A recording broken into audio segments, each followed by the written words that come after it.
처음 이 모든 일이 시작된 계기는 그저 평범하게 보이는 봄날의 등산이었다. 아무도 그날 무슨 일이 펼쳐질지 예상하지 못했다. 그러나 차만석이라는 노인이 30산 자락에서 맞닥뜨린 순간은 그의 남은 인생을 송두리째 뒤흔들 운명이었다.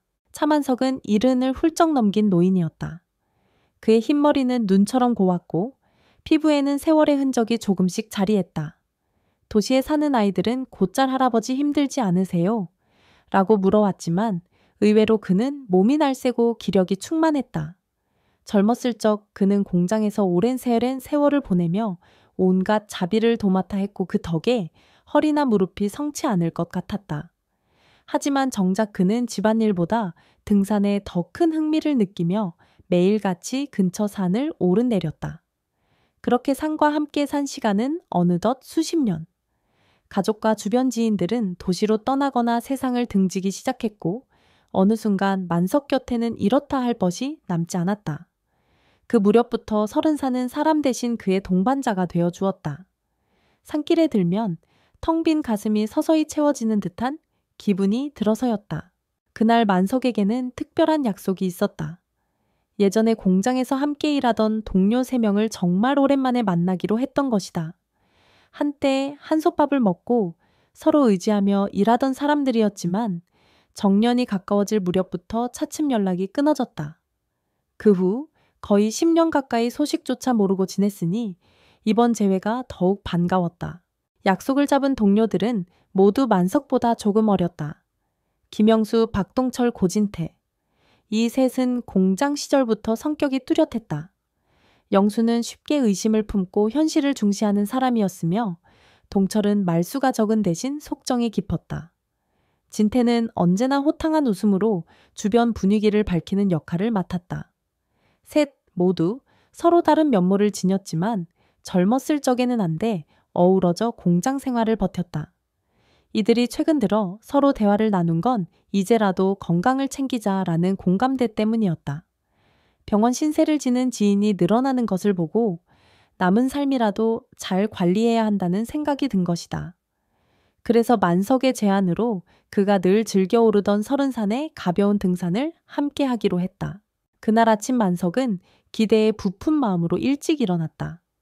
30산을 잘 모르는 친구들을 위해 등산로 입구에서 기다렸다가 안내를 하기로 했기 때문이다. 그는 평소처럼 간단히 가방을 챙기고 물과 간식을 넣어두었다. 날씨도 화창해 보여 이보다 더 좋은 등산 조건은 없을 듯 싶었다. 만석형, 여기가 바로 그 30산이야. 제일 먼저 도착한 사람은 영수였다. 영수는 항상 주변부터 살피는 습관이 있었고 이번에도 아직 사람도 별로 없네 라며 의심스러운 눈길을 보냈다. 그래, 꽤 괜찮은 산이야. 옛날에 스님이 오랜 기간 수행을 했던 곳이라 사람들 사이에선 그리 유명하지 않은 편이지. 만석은 직접 겪은 걸 바탕으로 여러 가지 이야기를 덧붙이려 했다. 하지만 영수는 글쎄 지도를 봤을 때 표시가 잘 안 되어 있더라고 중얼거릴 뿐 아직 이 산에 대한 신뢰가 없어 보였다. 곧 동철과 진태도 도착했다. 동철은 작은 디지털 카메라를 가져와 도착하자마자 주위를 두리번거리며 이곳저곳을 찍어댔다. 오랜만에 이런 곳에 오니까 새삼 좋네라는 소감도 내놓았다. 진태는 큰 소리로 농담을 던지고 가벼운 웃음으로 분위기를 띄우며 등산 준비 운동을 시작했다. 이렇게 4명이 모이자 옛날의 추억이 슬며시 피어올랐다. 등산을 시작했을 때만 해도 날씨는 눈부시게 맑았다. 봄바람이 뺨을 부드럽게 스치고 새들이 맑은 소리를 내며 주위를 채웠다. 하늘은 파랗고 발밑에서 들려오는 잔잔한 흙길의 소리는 산행을 더욱 즐겁게 만들었다. 4사람은 한껏 들뜬 목소리로 근황을 주고받았다. 공장 시절의 장난스러운 추억이 떠오르면 유쾌한 웃음이 번지곤 했다. 하지만 산 중턱에 가까워질 무렵 이상한 기운이 서서히 감지되었다. 먼저 눈치를 챈 건 동철이었다. 갑자기 날씨가 좀 이상한데 그의 말처럼 언제 그랬냐는 듯 공기가 서늘해졌고 순식간에 하늘이 회색빛 구름으로 뒤덮였다. 바람도 매서워지면서 피부를 파고들 정도로 차가운 기운이 느껴졌다. 영수는 짜증 섞인 목소리로 기상청 예보가 여태 틀린 적이 없는 편인데 오늘따라 웬일이냐라며 서둘러 외투 지퍼를 올렸다. 거칠어진 바람은 이끼 낀 돌과 축축한 바닥을 더욱 미끄럽게 만들었다. 만석은 조심해 길이 미끄럽다라고 소리쳤지만 때마침 진태가 발을 헛디뎌 미끄러지는 사고를 당했다. 그는 아슬아슬하게 절벽으로 굴러 떨어질 뻔했지만 가까이에 있던 나뭇가지를 붙잡아 목숨을 건졌다. 동철과 영수는 재빨리 진태를 끌어올렸고 네 사람은 모두 숨을 고르며 가슴을 쓸어내렸다. 이상하게도 새소리마저 뚝 끊겼다. 조금 전까지만 해도 울창한 숲속에서 들리던 다양한 새 울음소리가 거짓말처럼 사라진 것이다. 쓸쓸한 정적이 사방을 감쌌고 바람소리만이 을씨년스럽게 귓전을 스쳤다. 그때부터 만석의 마음속에서는 묘한 불길함이 싹트기 시작했다. 이 산길이 맞나 분명 이쯤이면 능선에 닿아야 하는데 만석은 지도를 다시 살펴보며 고개를 갸웃거렸다. 그는 그동안 이 산을 수도 없이 오르내리면서 길을 잃어본 적이 거의 없었다. 그런데도 오늘은 방향이 이상하게 꼬여 눈에 익은 지형을 찾기가 어려웠다. 네 사람은 이리저리 주변을 살피며 발길을 옮겼지만 끝내 작은 바위 하나를 넘자 뜻밖의 거대한 회색 바위지대 앞에 멈춰 섰다. 돌들은 층층이 올라붙은 형태로 깊은 균열을 품고 있었고 그 틈새로 미끄러운 이끼가 빼곡하게 내려앉아 있었다. 묘하게 비탈진 지형이 시야를 가로막아 한 발짝 더 들어가기가 망설여질 정도였다. 잠시 텅 빈 정막이 이어졌다. 그런데 갑자기 영수가 비명을 질렀다. 의학적이 좀 봐. 영수가 떨리는 손가락으로 바위 아래를 가리켰고 네 사람은 눈길을 돌렸다. 그곳에는 사람 키를 훌쩍 넘는 거대한 뱀 한 마리가 피투성이가 된 채 숨을 헐떡이고 있었다. 몸체가 너무 굵고 길어 처음에는 그게 정말 뱀이 맞는지조차 구분하기 어려웠다. 곳곳이 찢겨나간 흔적에서 붉은 피가 흘러내려 바위를 적시고 있었고 뱀의 숨은 점점 가빠져 보였다. 그러나 더욱 소름 끼쳤던 것은 그 뱀의 눈동자였다. 희미하게 빛나는 눈에는 마치 사람처럼 깊고도 슬픈 무언가가 깃들어 있었다. 저건 그냥 짐승이 아니야. 동철이 흔들리는 목소리로 내뱉었다. 아무도 경솔하게 움직이지 못하고 그 괴이한 존재를 뚫어지게 바라보았다. 그러다 가장 먼저 말을 깨뜨린 것은 영수였다.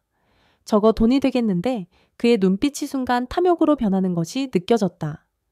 예전에 뱀 잡아서 팔아본 적 있잖아. 저 정도 크기면 가죽값도 엄청날 거야. 영수는 낫을 꺼내들며 앞으로 나서려 했다. 그러나 만석이 재빨리 그의 팔을 붙잡았다. 건드리지 마. 만석의 목소리는 흔들림 없는 단단함으로 가라앉았다.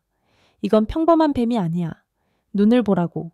무슨 말이라도 하려는 것 같지 않냐. 에이, 어르신이 미신을 믿게 됐나. 용으로라도 변할 거라고 생각하는 거야.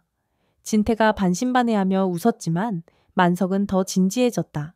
그는 어릴 적 할머니에게 들은 이야기를 꺼냈다.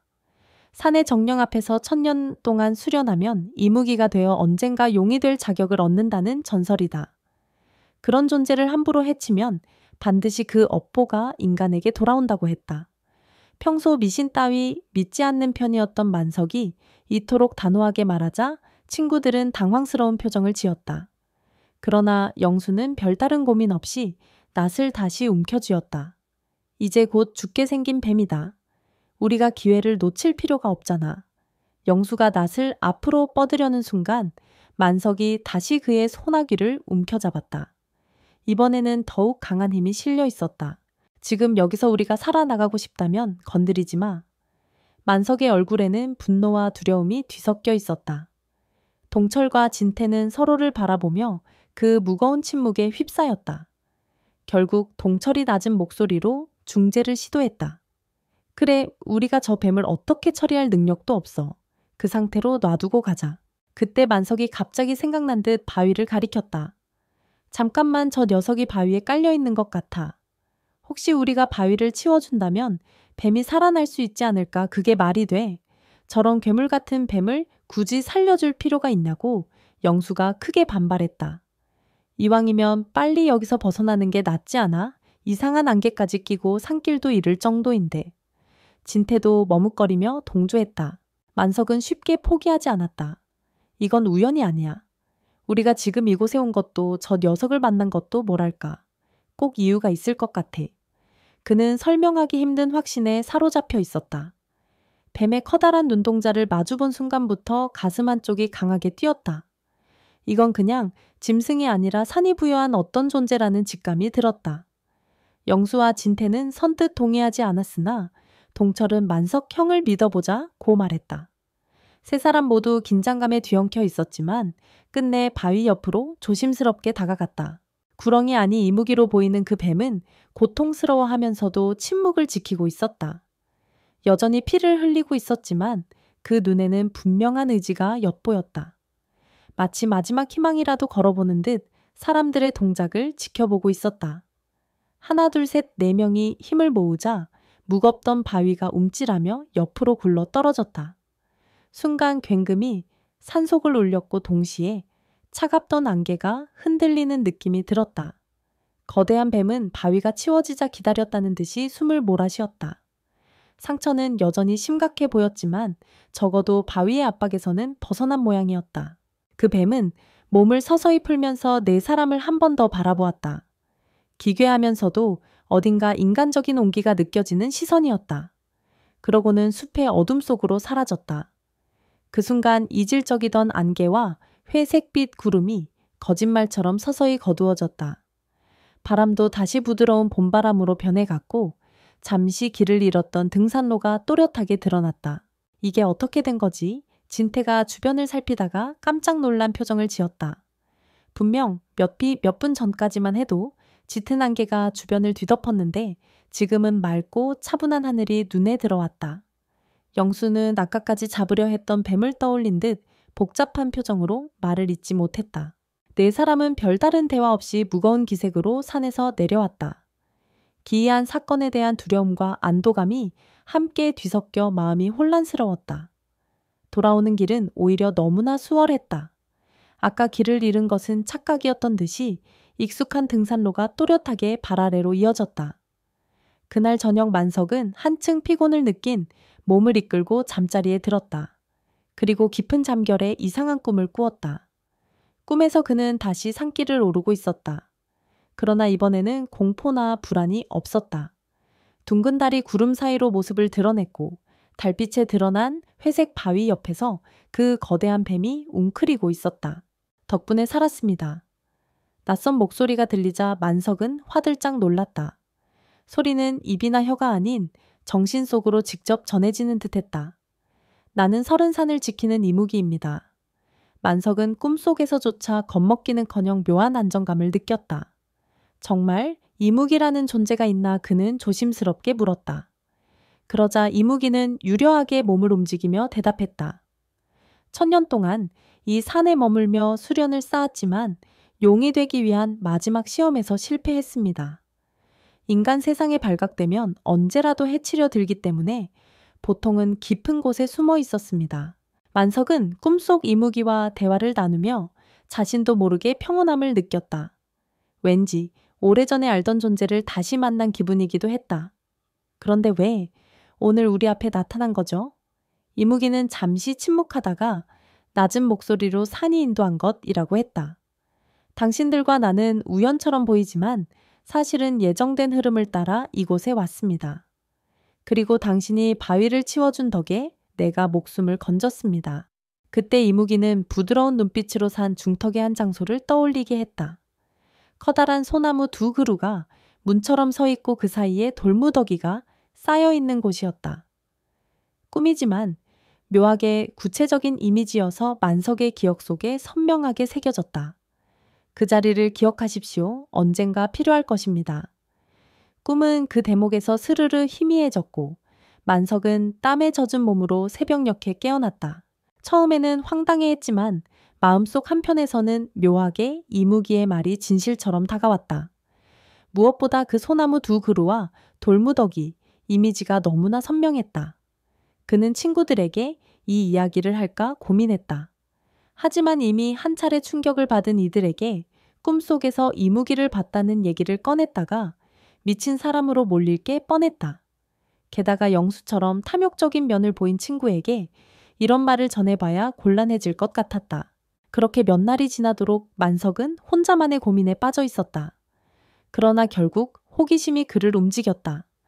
이대로는 마음이 놓이지 않았고 무언가에 이끌리듯 다시 설은산을 찾아가야겠다는 결심이 들었다. 화창한 날 오전 만석은 가벼운 등산 차림으로 다시 설은산에 올랐다.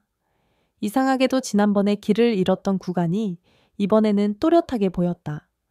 마치 산이 직접 길을 열어주는 느낌마저 들었다. 숲속에는 새들의 노랫소리가 가득했고 부드러운 햇살이 나무십 사이로 쏟아져 내렸다. 만석은 땀을 훔치며 산 중턱까지 열심히 걸었다. 이무기가 꿈속에서 보여준 소나무 2그루를 찾아야 했다. 불확실하다는 생각도 들었지만 이미 가슴 속에는 반드시 있을 것이다 라는 강렬한 믿음이 자리 잡았다. 한참을 헤매던 끝에 어느 순간 비스듬히 서 있던 소나무 2그루가 눈앞에 나타났다.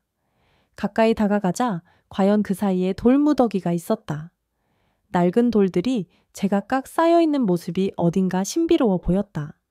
주변은 오랫동안 인적이 없었던 듯 잡초와 덩굴이 뒤엉켜 있었다. 만석은 주위를 두리번거리다가 망설임 끝에 돌무더기를 치우기 시작했다. 돌 하나하나가 제법 무거웠지만 그의 마음은 흔들림이 없었다. 몇 년 만에 느껴보는 긴장감과 초조함이 온몸을 타고 흘렀다. 얼마나 파냈을까 손끝에 차갑고 단단한 물체가 걸렸다. 좀 더 넓게 돌을 치우자 낡은 청자 항아리가 모습을 드러냈다. 이게 대체 항아리는 생각보다 무거웠고 겉면에는 오래된 문양이 남아 있었다. 세월의 덮개에도 불구하고 비교적 깨끗한 상태였다.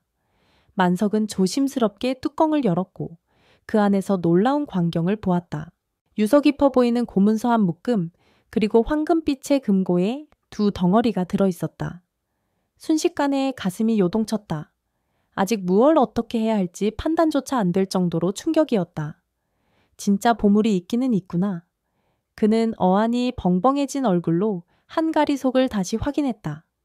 고문서에는 옛 한자가 빼곡히 적혀 있었고 금고에는 전문가가 아니어도 한눈에 진짜 금이라는 걸 알아볼 정도로 광채가 뚜렷했다. 잠시 고민이 스쳤다. 이걸 그냥 챙겨도 될까? 혹시 도굴로 오해받지는 않을까? 그러나 평생을 성실히 살아온 만석은 결국 경찰에 신고하는 쪽을 택했다. 이건 자신이 애써 얻어낸 것이 아니라 우연히 올 어떤 운명으로 발견한 것이니 정당한 절차가 필요하다는 생각이었다. 그날 오후 만석은 항아리를 조심스럽게 챙겨 하산했다. 그리고 곧바로 가까운 경찰서에 들렀다. 처음에는 경찰관들이 어르신이 이런 고가품을 어떻게 라며 의심 어린 눈길을 보냈다. 만석이 설은산 중턱에서 돌무더기를 치우다가 발견했다고 해도 황당무계한 이야기로 들린 듯했다. 하지만 항아리와 금고의 고문서를 직접 본 뒤에는 사정이 달라졌다. 문화재 전문가가 긴급히 불려왔고 그는 항아리를 보자마자 감탄을 터뜨렸다. 고려시대 무렵의 청자 항아리일 가능성이 높다며 파손 없이 온전한 형태로 남아있는 사례가 매우 드물다는 것이다. 이어 고문서 역시 유례없는 역사적 가치를 지닐 수 있다고 했다. 조사가 진행되는 동안 만석은 경찰 측으로부터 어떠한 도굴 혐의도 없음을 확인받았다. 오히려 진정한 발견자로서 법적 보상금을 받을 수 있다는 말도 들었다. 이 소식은 순식간에 언론을 통해 퍼져나갔다. 설은산에서 고려 청자와 금고의 발견이라는 자극적인 헤드라인이 뉴스와 인터넷을 뜨겁게 달궜다. 그 파급은 상상 이상이었다. 기자들이 연일 만석의 집 앞을 찾아와 인터뷰를 요청했고 주변 사람들은 호기심과 함께 의혹의 시선을 보내기 시작했다. 애초에 산에 어떻게 그런 보물이 묻혀 있었나, 오래전부터 알고 있던 게 아니냐 등 루머가 꼬리를 물었다. 만석은 언론의 관심을 한몸에 받게 되었지만 그 시선이 결코 편안하지 않았다. 그 무렵 놀랍게도 공장 시절 친구들에게 좋은 소식이 연이어 전해졌다. 가장 먼저 연락을 해 온 건 고진태였다. 진태는 아들 이야기를 하며 흥분된 목소리로 전화를 걸었다. 만석 형, 우리 아들 대기업 최종 면접에 합격했대. 경쟁률이 1000명이 넘는다던데 회사에서도 아주 특이한 케이스라며 깜짝 놀랐다고 해. 만석은 정말 기뻤다. 진태의 아들은 몇 번의 도전에도 번번이 떨어져 진태가 안타까워하던 상황이었다. 다음은 박동철이었다. 동철의 아내가 희귀 질환으로 오랫동안 병원을 전전했는데 최근 병원 검사에서 기적 같은 완치 판정을 받았다는 소식이었다. 의사들조차 고개를 갸웃하며 이해하기 힘들다며 놀랄 정도라고 했다. 만석형, 우리 집에 이런 기적이 올 줄은 정말 몰랐어. 동철의 목소리에는 눈물 섞인 안도가 묻어났다. 만석은 함께 울컥해질 만큼 다행스럽고 기뻤다. 마지막으로 김영수가 직접 만석을 찾아왔다. 그는 뭔가 두려움과 흥분이 뒤섞인 얼굴이었다. 형? 나 복권 당첨됐어. 그것도 우연히 3번호가 아니라 마트 직원이 실수로 준 번호였는데. 얼마나 당첨된 건데 5천만 원 정도. 물론 인생을 바꿀 만큼 큰 돈은 아니지만 그래도 갑자기 이런 운이 온 게 이상하잖아. 영수는 자신이 한때 뱀을 해치려 했다는 사실을 떠올리는 듯 마음이 편치 않아 보였다. 이렇듯 친구들에게 뜻밖의 행운이 차례로 찾아오자 만석은 어딘가 설명할 수 없는 기분을 느꼈다. 우연이라기엔 기묘한 타이밍이었다. 산이 준 보답인가? 아니면 그 뱀이 무기가 정말로 사람들에게 은혜를 갚고 있는 걸까? 그러나 이처럼 경이로운 일이 펼쳐지는 한편 만석을 둘러싼 세상의 시선은 갈수록 차갑게 변해갔다. 언론 보도는 그를 어느새 수상쩍은 노인으로 몰아가기 시작했고 일부 마을 주민들은 만석이 사실은 오래전부터 도구를 준비한 게 아니냐는 수군거림을 퍼뜨렸다. 무슨 이무기가 나타나서 보물을 알려줬다는 말이 돼. 슈퍼마켓 주인은 다른 손님들에게 그렇게 수군거렸다. 그저 노인네가 거짓말을 지어낸 거겠지. 꿈속에서 봤다느니 뱀이 고맙다느니 하는 얘기는 다 헛소리야. 결국 익명의 제보까지 들어가면서 만석은 다시 경찰에 불려갔다.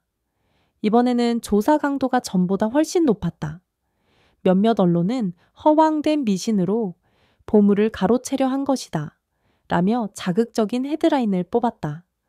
만석은 조사실에서 가만히 앉아 텅 빈 눈빛으로 형사의 질문을 받았다. 차만석 씨, 항아리는 정말 산 중턱에서 발견한 겁니까? 네. 우연히 돌무더기를 치우다가 혹시 그 주변 지형에 대해 미리 알고 있지는 않았나요?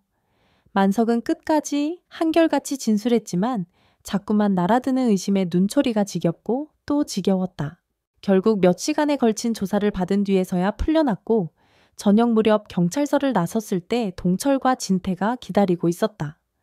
하지만 영수는 보이지 않았다. 영수는 안 왔어 만석이 묻자 진태가 조심스럽게 답했다. 영수가 더 이상 이 일에 얽히고 싶지 않다며 선을 그었어. 워낙 겁이 많은 성격이잖아. 만석은 그냥 고개를 끄덕였다. 누구든 자기 앞길을 위해 선택할 자유가 있으니 영수를 탓할 생각은 없었다. 집으로 돌아온 만석은 이튿날까지도 언론과 경찰의 관심이 쉬이 가라앉지 않아 큰 스트레스를 받았다. 그런데도 그는 밤마다 묘한 꿈에 시달렸다. 어두운 숲속 달빛 아래에서 부상을 입은 거대한 뱀과 다시 마주하는 장면이었다. 그러다 어느 날 꿈속 이무기의 목소리가 한결 더 부드럽게 들렸다. 욕심은 화를 부릅니다. 당신은 옳은 선택을 했고 이미 그 대가를 받았습니다. 나머지는 나누십시오. 만석은 새벽에 깨어나 가만히 창밖을 내다보았다. 오래전 공장에서 받았던 퇴직금이나 아들들이 보내주는 생활비만으로도 살만한데 지금 보상금까지 얻었으니 과연 자신의 인생에 무엇이 더 필요할까 하는 생각이 들었다. 다음날 만석은 변호사를 찾아가 기부 의사를 전했다. 보상금의 60%를 마을병원 증축기금과 오오지 지역 아이들을 위한 장학금으로 내놓고 싶다고 했다. 변호사는 이렇게 서둘러 기부하면 혹시 죄를 인정하는 것처럼 보일 수도 있다면서 만류했다. 하지만 만석은 고개를 저었다. 이건 제가 노력해서 번 돈이 아니에요. 저는 그저 연결고리였을 뿐이에요. 그래서 내려놓는 게 맞다고 봅니다. 결국 변호사는 그의 강한 의사를 존중했고 곧 언론에 보상금을 사회에 환원한 노인이라는 기사가 실렸다. 그 후로 경찰 수사도 잦아들었고 사람들의 의심도 조금씩 누그러졌다. 사기꾼이면 목돈을 이렇게 순순히 내놓을 리 없다 라는 의견이 설득력을 얻었기 때문이다. 기부금으로 지은 병원 증축 건물은 지역 주민들에게 큰 도움이 되었고 멀리 떨어진 오지 아이들을 위한 장학금도 적지 않은 금액이 전달되었다.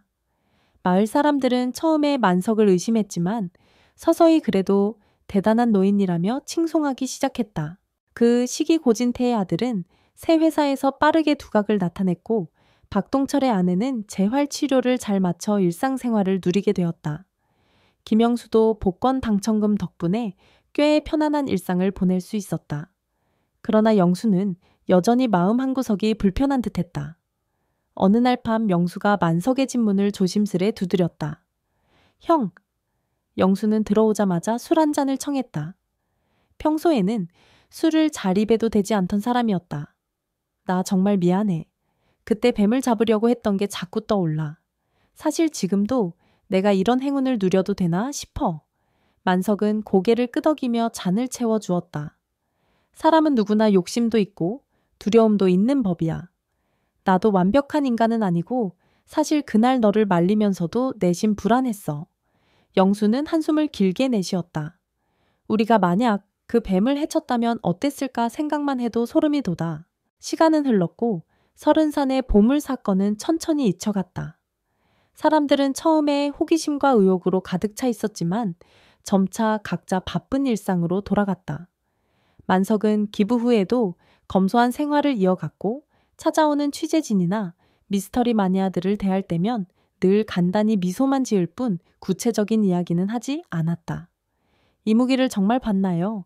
아이 같은 표정으로 묻는 이들도 있었지만 만석은 대개 내가 본 것이 전부가 아니고 사는 다양한 이야기를 품고 있다라는 식으로만 답했다. 그러나 마을 아이들이 찾아올 때만큼은 만석의 태도가 조금 달라졌다. 아이들은 언제나 해맑은 눈빛으로 할아버지 이무기가 용이 될 수 있어요. 같은 질문을 던지곤 했다. 그럴 때마다 만석은 조용히 머리를 쓰다듬으며 말했다. 누구든지 변화할 수 있는 기회는 있다고 믿는다. 산도 그렇고 사람도 그래. 아이들은 그 말에 고개를 끄덕이며 마치 전설 속 한 장면을 상상하듯 눈을 반짝였다. 해마다 같은 시기에 만석은 몰래 30산 정상 부근을 찾았다. 그리고 작은 돌비석을 세워둔 자리에서 홀로 잔을 올렸다. 비석에는 작은 글씨로 은혜를 베푼 뱀을 기리다 라고 새겨져 있었다. 아무도 눈치채지 못했지만 만석에게만은 중요한 예식 같은 일이었다. 그 돌비석 앞에 앉아 잔을 기울이고 있으면 마치 어딘가에서 자기를 지켜보는 눈동자가 느껴졌다. 이상하게도 구름이 걷히고 맑은 햇살이 비치면 만석은 뱀의 숨결 같은 따뜻함을 잠시 체감했다. 만석이 78살이 되던 해 마을 사람들은 그를 위해 작은 생일 잔치를 열어주었다. 예전 같으면 떠들썩하게 즐기지 않았겠지만 이번만은 다들 진심으로 축하하는 분위기였다. 잔치가 막바지에 이르자 만석은 창밖을 바라봤다. 마침 30산 정상, 부근이 희미하게 빛나는 듯 보였다. 아무도 눈치채지 못했지만 아주 짧은 순간 청록빛이 번쩍이는 느낌이 들었다. 이무기가 혹시 용으로 거듭난 걸까? 만석은 희미한 미소를 지으며 혼잣말하듯 고맙네 라고 중얼거렸다. 그 목소리는 바람에 실려 30산 자락으로 날아갔다. 그날 밤 만석은 오랜만에 아주 편안하고 깊은 잠에 들었다. 꿈속에서는 젊은 시절의 그가 가벼운 발걸음으로 30산 능선을 오르고 있었다. 뿌연 안개 넘어 마치 용처럼 하늘로 솟구치는 거대한 생명체가 청록빛 비늘을 빛내며 춤추고 있었다. 꿈이지만 뚜렷하게 느껴지는 그 장관은 일생일대의 고요한 축복 같았다. 그의 가슴 속에는 말로 형언하기 어려운 감사와 경애가 함께 밀려들었다. 아득한 구름 위로 떠오르는 모습이 서서히 눈에서 멀어지자 만석은 차분히 눈을 떴다. 남은 새벽의 정막 속에서 그는 여전히 마음 한구석에 이무기의 고마운 기척을 되새겼다. 30산은 그 후로도 언제나 그 자리에 있었다. 마을 사람들에게는 조금 기묘한 전설과 보물 이야기가 스쳐 지나간 정도로 남았고 언론의 관심도 사그라들었다. 하지만 아이들의 상상 속에서 그리고 만석의 추억과 가슴 깊은 곳에서는 푸른 비늘의 존재가 영원히 살아있었다. 시간이 흐를수록 그가 배운 교훈은 한결 더 분명해졌다. 운명은 늘 우리가 예상치 못한 방식으로 다가오지만 그것을 어떻게 받아들이느냐는 결국 우리 자신의 몫이라는 것. 그리고 가끔은 산과 같은 커다란 자연이 사람의 마음도 함께 바꿔놓을 수 있다는 사실. 차만석이 이무기에게서 배운 가장 큰 깨달음은 다름 아닌 그 한 문장이었다. 욕심은 화를 부르지만 자비는 새로운 길을 연다. 그렇게 서른산의 이야기는 새로운 전설로 남아 사람들의 기억 속으로 천천히 스며들었다. 미스터리와 의혹, 그리고 기적이 어우러진 채로. 어느 날 갑자기 스쳐간 바람처럼 이무기의 그림자는 아직도 숲 어딘가를 부유하고 있을지도 모른다. 그리고 언젠가 다른 누군가에게 다시 한번 은혜를 베풀지도 모른다.